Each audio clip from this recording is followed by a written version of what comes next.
Right. Chapter 7 of Treasure Island, Shiver Me Timbers. Let's see if I can get this a little better. Alright. I left Israel hands on deck, and with no time to lose, went to inspect the ship's cabin. It was a scene of mass confusion.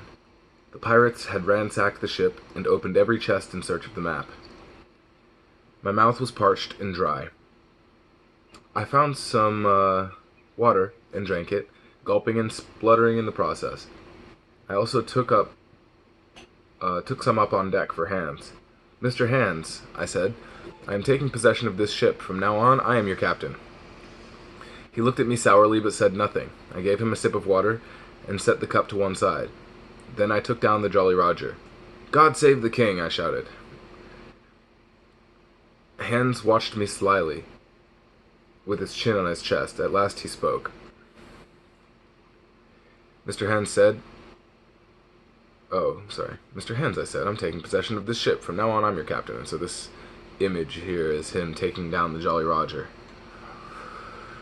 "Well, Captain Hawkins," he groaned,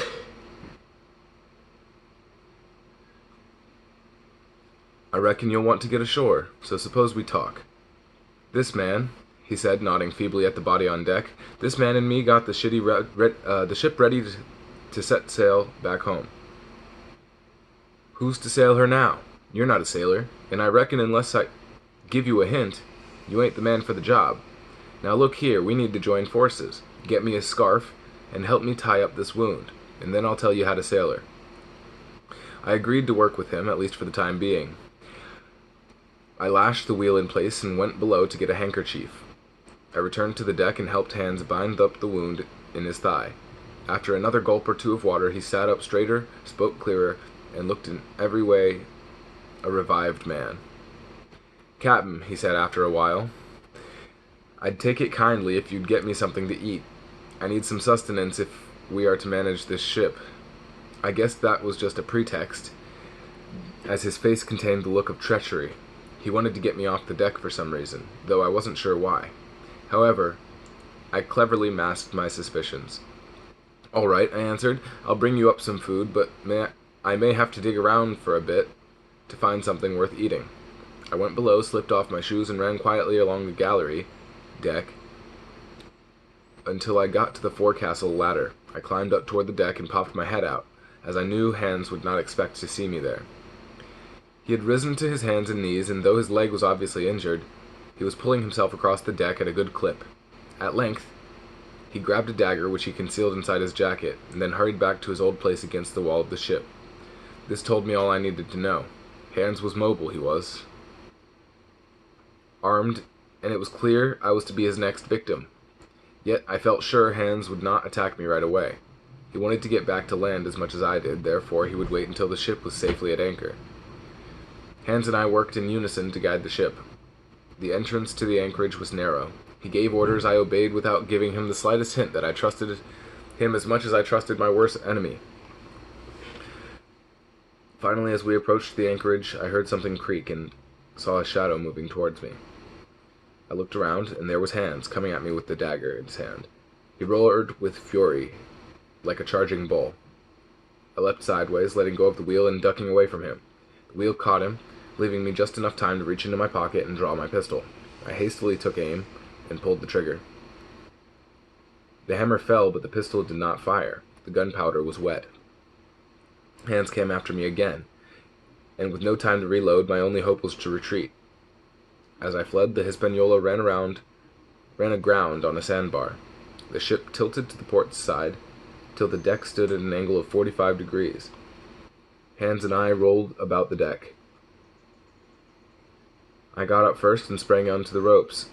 Hans struck at me with his dagger but missed. I began to reload my pistol, and Hans realized the odds were going against him. He hauled himself into the rigging after me with the dagger clenched between his teeth. He was a third of the way up by the time I readied my pistol. "One more step, Mr. Hans," said I, "and I'll shoot." He stopped, and I could see in his eyes that he was considering his next move.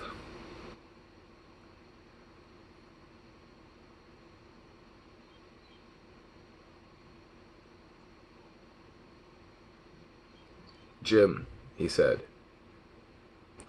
taking the dagger from his mouth, "I'd have had you if the ship hadn't run aground. I reckon I'll have to give up." As he spoke those words, he lurched forward. Then something sang through the air like an arrow. I felt a sharp pain and looked to my left. Hans had thrown the dagger, and it had pierced my left shoulder. Without thinking, I fired my pistol. With a choked cry, Hans plunged headfirst into the water. The ship was leaning hard to one side, and the mast stuck out over the water. I was afraid I might fall too. The wound on my arm burned like hot iron, and I shuddered. Somehow, and I'm not sure how, I slowly let myself down onto the deck. Then I went below and tied up my wound.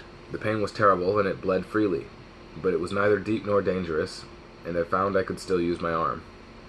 After righting the ship, I let myself drop soberly overboard into the cool, salty water. I waited just ashore as the sun went down. I waited ashore just as the sun went down. I made my way back to the stockade. It was dark, and I was able to climb over the fence without being detected. Not a soul stirred. As I made my way into the log house, I heard the sound of snoring. I wondered to myself how my friends were taking such a great risk sleeping when they should be standing watch. What if Silver and the pirates launched an attack? Suddenly my foot struck something. It was a man's leg. The owner of the leg groaned. Then a shrill voice broke forth in the darkness. "Pieces of eight! Pieces of eight!" It was Silver's parrot. Captain Flint. The parrot, not the captain.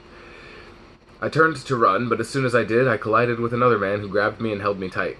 Soon the red glare of a torch lit up the interior of the log house. I saw Silver's face. First he squinted at me, and then he smiled. "Well, shiver me timbers," he said. "It's Jim Hawkins. Welcome, lad." Even though his greeting was deceptively friendly, Silver had his men tie me up. I counted that he had 5 men left, but one of them was ghostly pale, with a blood-stained bandage around his head, so I figured he would not be able to put up much of a fight. I could not imagine how these 6 buccaneers could have driven my friends out of the stockade.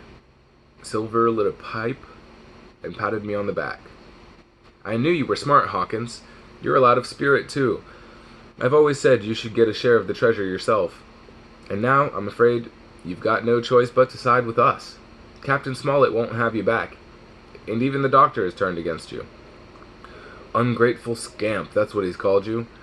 No, you can't go back to your own lot now, for they won't have you. You'll have to join with Captain Silver." From this exchange, I learned that my friends were still alive. As for what Silver said about my friends being angry with me, I confess I partly believed him. "Well," I said, "if you're forcing me to choose sides, I have a right to know why you're here and where my friends are."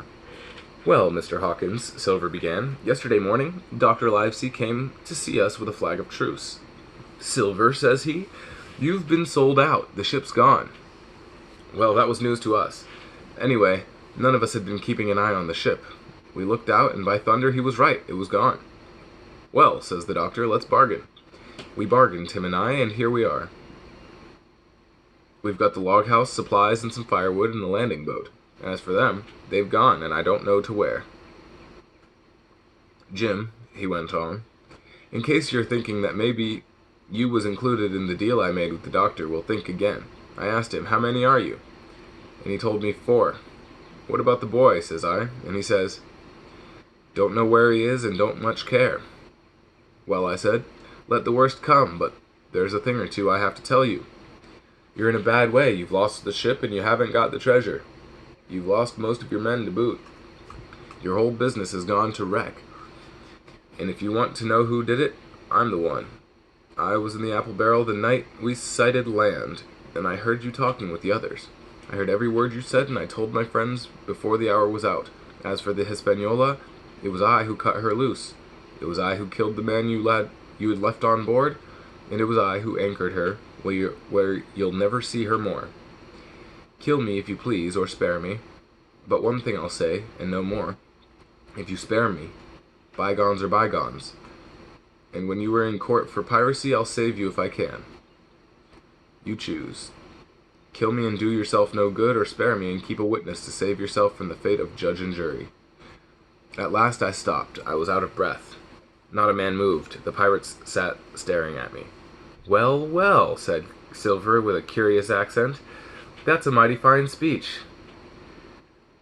I could not decide if he was laughing at me or if he was impressed by my apparent courage. Ooh, that's the end of chapter 7, you guys. And I guess we're left with a picture of some weapons here. There's a pistol, a dagger, and a cutlass. The pirate needed an effective, versatile, and portable set of weapons. Favorites among Captain Smollett's crew were the pistol, a small gun that could easily be handled and shot from either hand, and the cutlass, a stout sword, often with a curved blade. A small pointed dagger was Israel Hand's weapon of choice.